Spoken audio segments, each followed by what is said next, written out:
মেজাজটা গরম হয় না? কখন থেকে রেডি হয়ে বসে রইছি, এখনো কোনো খবর নাই। সবাই চলে গেছে পূজার বাজার করতে, আমি এখনো যেতে পারলাম না। কই গেছিলা? হ্যাঁ, কোথায় গেছিলা তুমি? একটা ঘন্টা ধরে রেডি হয়ে বসে রইছি, তোমার কোনো খোঁজ খবর নাই। সবাই চলে গেছে বাজার করতে, আমি কি যাব না? হ্যাঁ, আর যাবা তো, একটু ধৈর্য ধরো না। ওই যে একটু বাইরে গেছিলাম, আর কল আসছে। শুনো না, এইবার পূজায় না মা আমাদের বাসায় আসবে, আমাদের সাথে নাকি পূজা উদযাপন করবে।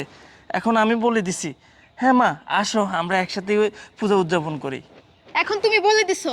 হ্যাঁ মা, আসো আমরা একসাথে পূজা উদযাপন করি। হ্যাঁ, এত শখ কি লেগা? খুব শখ না?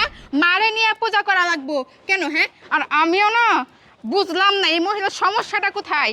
এই বুড়া মহিলা মরেও না, আমাকে উদ্ধারও করে না। দুদিন পর পরে চলে আসা লাগে, মেজাজটা গরম হয়ে গেল। যাবো না আমি পূজার বাজার করতে, তুমি যাও। যাও দেখো, রাগ করো না। তুমি কেন বুঝতেছো না? মাই তো না। শুনো, মা আমাদের সাথে থাকলে আর আমাদের ভালো লাগবে, আমরা সবাই মিলে আনন্দ ফুর্তি করব, কত ভালো লাগবে, তাই না? শোনো, মা আসলে এবার আমরা সবাই মিলে খুব আয়োজন করে আনন্দ ফুর্তি করব। এক কাজ করি, একটু অপেক্ষা করো। মা যেহেতু কল দিয়েছে, উনি আসুক, উনি সহ আমরা একসাথে গিয়ে মার্কেট করব। মারাও কিছু জামা কাপড় কিনে দিব, আর তোমার যা লাগে সব কিছু আমি কিনে দিব। এই চুপ করো। বেটা শখ কত, মা আসবে মারে নিয়ে কত ঢং, মারে নিয়ে শপিং এ যাওয়া লাগবে, এই করা লাগবে সেই করা লাগবে। এত নাশকতা করো কেন? হ্যাঁ, এত নাশকতা কেন? দুদিন পরে মইরা যাইবো, হ্যাঁ নিয়ে এত ঢং করা লাগবে কেন? আমি এটাই বুঝি না। শোনো, আমি একদিকে যাওয়ার জন্য বের হয়েছিলাম, আমার মুডটাই না তুমি একদম নষ্ট করে দিছো। তোমার সাথে যাওয়ার আর আমার কোনো ফিলিংসই হচ্ছে না। তুমি মা নিয়ে বসে থাকো, মারে মাথায় নিয়ে পুরো এলাকা ঢং ঢং ঢং ঢং করে নাচো, সেটাই ভালো হবে তোমার জন্য। একদিকে যাব, এখন আমার মেজাজটাই গরম করে দিছো। আচ্ছা, তুমি এমন শুরু করছো কেন বলো তো? আমি একটা জিনিস বুঝলাম না। আমি যখনই ওই মায়ের কথা বলি, তখনই তোমার মেজাজটা এতটাই খারাপ হয়, মনে যেন তোমার গায়ের মধ্যে আগুন ঢেলে দিচ্ছে। আচ্ছা, এমন করো কেন বলো তো? আমি এমনই করব, আমার না এর চেয়ে আরো বেশি মেজাজ গরম হয়। যদি আমি দেখাইতে পারতাম তাহলে তোমরা বুঝতে পারতা। আমার না একদম সহ্য হয় না এই মহিলাকে, বিরক্তকর লাগে। কবে যে এই মহিলা মরবো আমি সেই চিন্তায় বাসি না। দেখো, আমি লাস্ট বারের মতো বলে দিচ্ছি, তোমার মা যদি এই বাড়িতে আসে, আমি এই বাড়িতে থাকবো না। কি কি কি বললো তুমি? তোমার? আমি বলছি তোমার মা যদি এই বাড়িতে থাকে, আমি এই বাড়িতে থাকবো না, এন্ড তোমার সাথে সংসারও করবো না।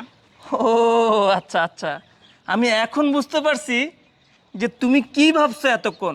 আরে শোনো, আমার মা না, আমার মা আসতেছে না, তোমার মাই আমাকে কল করেছিল, বাবা কেমন আছো, আমি তোমাদের বাসায় আসতেছি। মানে তোমার মা আমাদের বাসায় আসতেছে, আমি এতক্ষণ তোমার মায়ের কথাই বলছিলাম।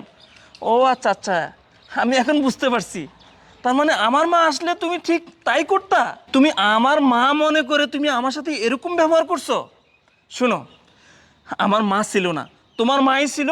তোমার মা আমাদের বাসায় আসবে বলে আমাকে কল দিয়েছে যে এইবার পূজা উদযাপন আমাদের সাথে একসাথে বসে করবে, আর তুমি আমার সাথে এরকম ব্যবহার করছো।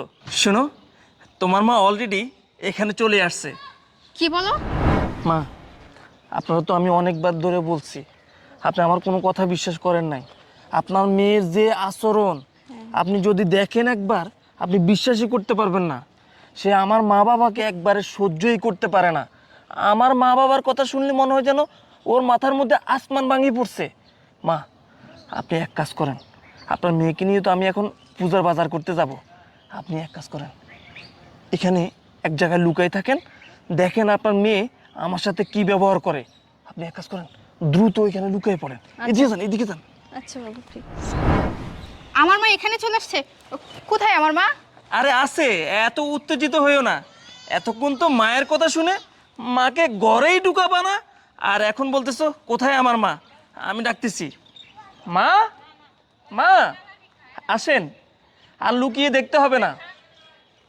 দেখো মা, মা। মা, দেখলেন তো আপনার মেয়ের আচার ব্যবহার? সে আজকে না, প্রতিনিয়ত সে আমার সাথে এরকম ব্যবহার করে। আমার সাথে কখনোই ভালো ব্যবহার সে করে না। সে আমাকে তো সহ্য করতে পারেই না, আমার ফ্যামিলির কেউ আমার এই বাসায় আসুক সেটাও না।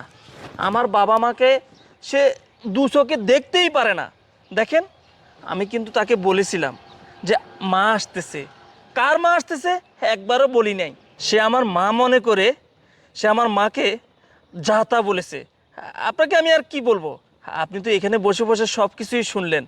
দেখো, তুমি যা করেছো আমার আর বলার কোনো ভাষা নেই। আরে আমি কি জানি না কি যে তোমার মা? আসলে আমি বুঝতে পারি নাই।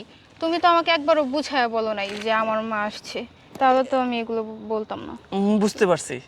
দেখছেন আম্মা, আপনার সামনেই তো বললো যে আমি তো বুঝতে পারি নাই যে এটা আমার মা। মানে আমার মা হলে ঠিক এমনটাই করতো। যাই হোক, আপনার মেয়েকে আপনি নিয়ে যান, আমি আর ওর সাথে সংসার করব না। কারণ আপনার মেয়ের সাথে সংসার করা আমার পক্ষে সম্ভব না। মা দেখুন, আপনার মেয়ের সাথে আমার সংসার করা সম্ভব না। আপনি আপনার মেয়েকে আমার হাতে তুলে দিয়েছেন, এই নেন, আমি তুলে দিলাম আপনার হাতে। আপনি আপনার মেয়েকে নিয়ে যান, আমি চলে গেলাম। দাঁড়াও, শোনো প্রদীপ, শোনো। দেখো না, মানুষ মাত্রই তো মা, দেখো না, ও তো আমাকে ছেড়ে চলে গেছে মা। এখন আমি কি করব বলো?